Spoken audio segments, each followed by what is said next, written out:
Slightly off-topic question, but have you had a chance to look at Representative Andrade's defamation bill? I was given it a read. As somebody who quotes politicians on both sides of the aisle, oftentimes there's language about, applying intent to a public official's words or intentions, whether they be discriminatory on the basis of race or gender. I'm just trying to understand how that would work. I have not seen it. I think you saw we did the panel to try to talk about some of the stuff. And, at the end of the day, you have a situation where because of some of the background case law that developed 60 years ago, you have a situation where you've got a lot of drive-by media.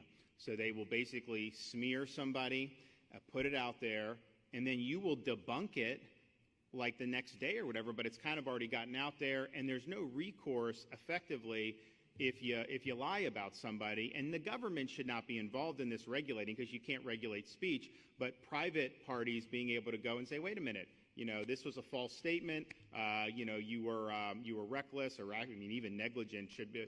That's just, we don't have enough of that where there's any accountability. So that's the issue we raise, and it's not much about me, because I do have a platform. Remember, I think 60 Minutes did a hit piece on me, and it was false, and so I was able to go out and fight back doing press conferences and stuff. And you know what? People looked, and they believed I was right. I even had Democrats coming out saying 60 Minutes was off their rocker. But you have other people who do not have the platform that I have, who get targeted. Usually the people get targeted are people that are right of center by some of the entrenched media entities, and they can kind of do it, and these folks don't necessarily have adequate recourse. It's a difficult thing to do that will stick in the courts, but I do think the courts have recognized in the 60s when they did this, it was a much different time. The media ecosystem was way, way different than it is now, and so it was not grounded in the text, history, or structure of the Constitution. Now you look at it and say, okay, it wasn't mandated really. It was a policy choice that the courts made, which they really don't have the authority to do that.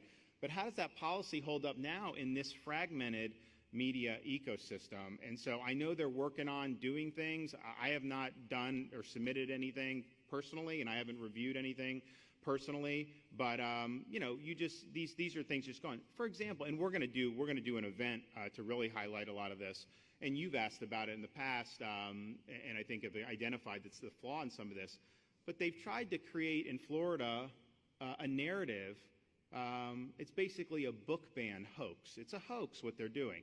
And they're trying to say that because we have parental rights and because we have curriculum transparency, if you have a book that has hardcore pornography in a library that 10-year-olds can access, a parent objects to that, that does not satisfy Florida standards. It should not be in the library with those young kids. And I think 99% of parents agree with that.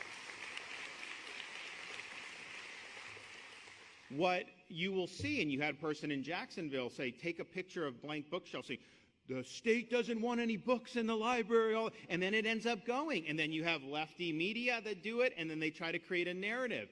They've also said, you just had on MSNBC, you had the reporter saying that Governor DeSantis does not want students to learn about slavery and its aftermath. Well, if you actually looked at what our standards are, not only is it not prohibited to teach that, it's required to teach that. It's required to teach all of those things. It's required under Florida statutes to teach about racial discrimination. And so they will say, the school had to take a book about Hank Aaron off the shelf because it talks about he faced racial discrimination. And you're thinking like, okay, and why are they doing that? They're doing that to try to create a narrative. They're not doing that because Florida has a law or anything like that.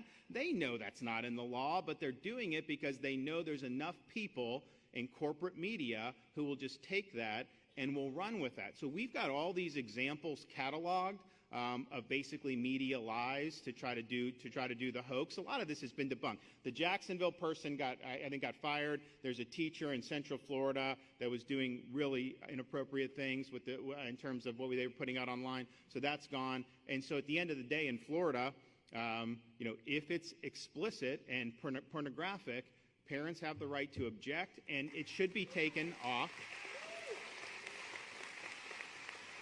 And then in terms of issues involving American history, it's very clear in Florida standards that we are required to teach all aspects of black history, not queer theory, but actual aspects of black history,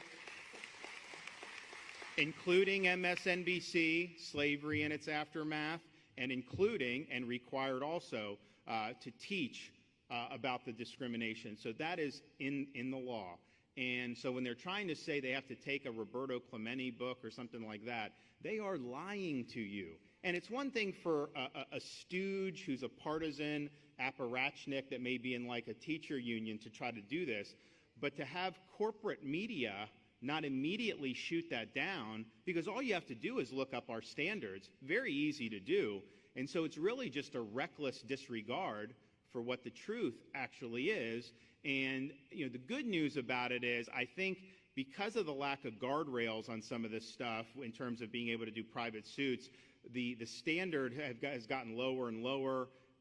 The preparation has gotten worse. Fact-checking has gotten worse, all that stuff. But what it's done is it's created a situation where the vast majority of the people know that this is an agenda that's trying to be imposed on them. They know these are narratives, and so they don't typically believe it anymore. And I think that a lot of those outlets only have themselves to blame.